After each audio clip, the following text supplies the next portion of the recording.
On a recent visit to Madrid, I went to see Picasso's Guernica, a shattering experience. My pun is intended. When you look at it, the picture plane itself is shattered. The unity is broken. This, says Picasso, is what it felt like to be there, under the bombardment, a shattering experience of glass and concrete and all hope. The anchor of faith is lost. We're adrift in horror.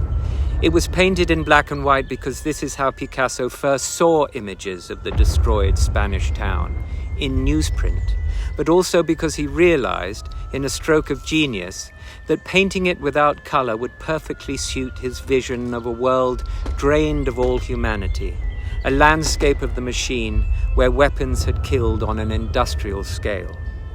And yet, as he attempts to depict this horror, Picasso is in a state of conflict, because he knows deep down that he's guilty. He can employ these perversely deformed and shattered forms because inside him are the very same explosions and vivisections of the natural and the human.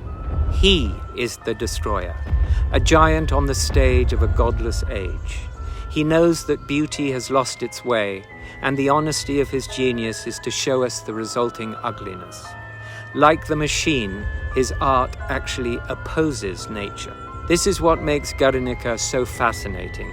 It's not only a portrait of man's inhumanity to man, but also a portrait of Picasso's inhumanity to himself, his assault on the beauty of classical form, twisting and wrenching it until it expresses his 20th century angst at being human.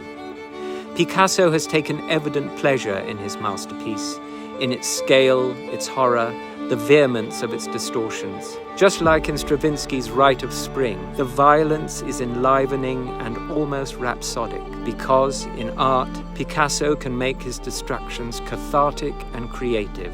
In deforming a weeping woman into a kaleidoscope of layered facets, he can move us on many levels at once, turning emotion into a cubistic experience that provokes us to the extreme.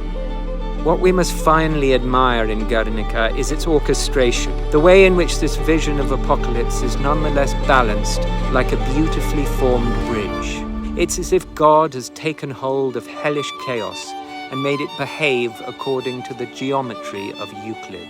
Every puzzling piece of brokenness complements, echoes, and enhances every other. The wasteland is a perfectly picturesque ruin. So this was my takeaway from the great work. The stresses and tensions inside its composition and its maker must remain, and stand for what it feels like to be human in a progressively inhuman world. We can't pull our split and shattered selves together. We can't be whole. But in the perfect orchestration of our brokenness, we might begin to approach wholeness by approximation, and perhaps hear something of its divine and consoling music.